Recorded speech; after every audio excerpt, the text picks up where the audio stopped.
Hello friends, स्वागत है आपका अपने चैनल स्पेशल एजुकेशन में। I am गीना Solanki, A special educator. आज की हमारी इस वीडियो का टॉपिक है आरसीआई, भारतीय पुनर्वास परिषद। आरसीआई की स्थापना कब हुई? आरसीआई अधिनियम 1992 में क्या है? आरसीआई के कार्य एवं आरसीआई के उद्देश्य। आरसीआई से रिलेटेड जितनी भी इंफॉर्मेशन है आज हम इस वीडियो में क्लियर करेंगे। उससे पहले एजुकेशन के क्षेत्र में कुछ संस्थाएं हैं जो काम करती हैं, उनके बारे में हम यहाँ पर समझते हैं।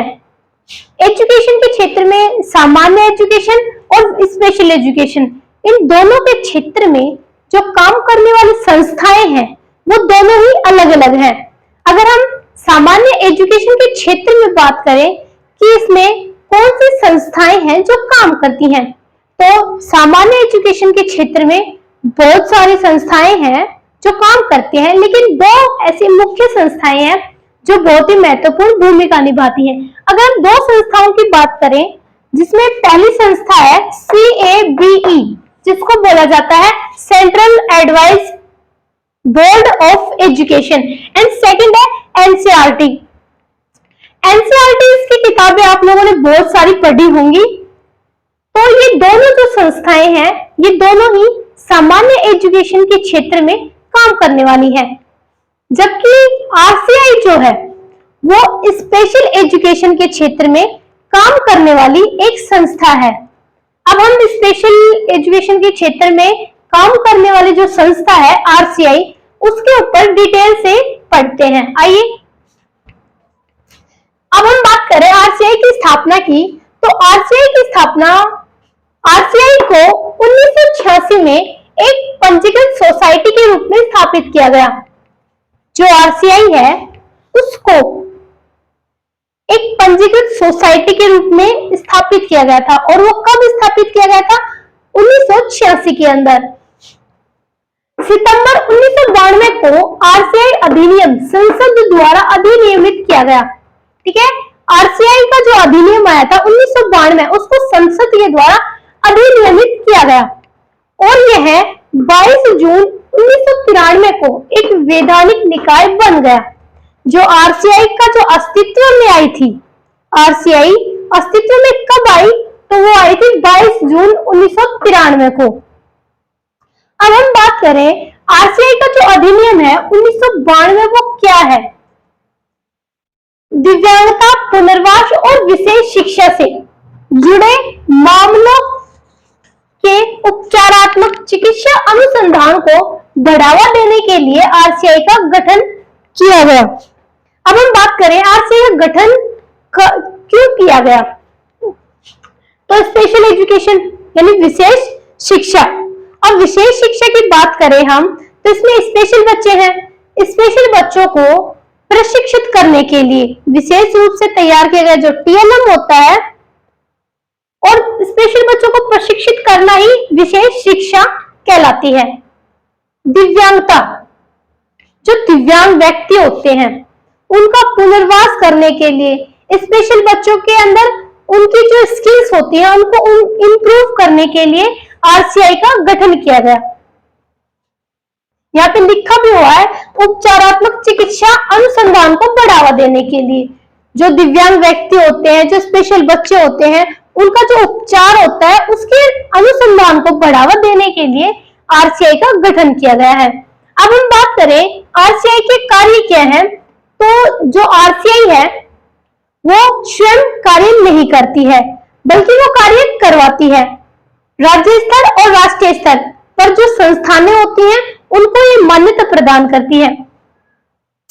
दिव्यांगों के पुनर्वास के क्षेत्र में संचालित संस्थानों, विश्वविद्यालयों को मान्यता देना।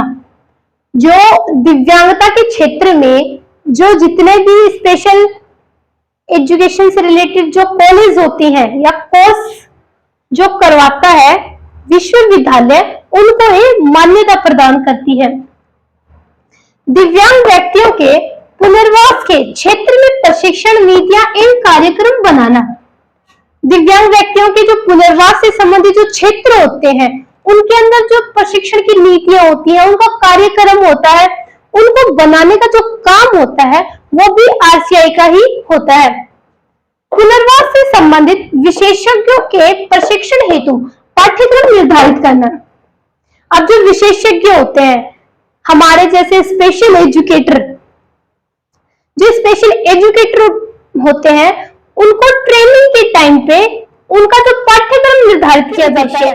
आरसीआई के उद्देश्य क्या है, देखिए जरा इन पर। इन मानकों को पूरे देश में सभी प्रशिक्षण संस्थानों में समान रूप से विनियमित करना।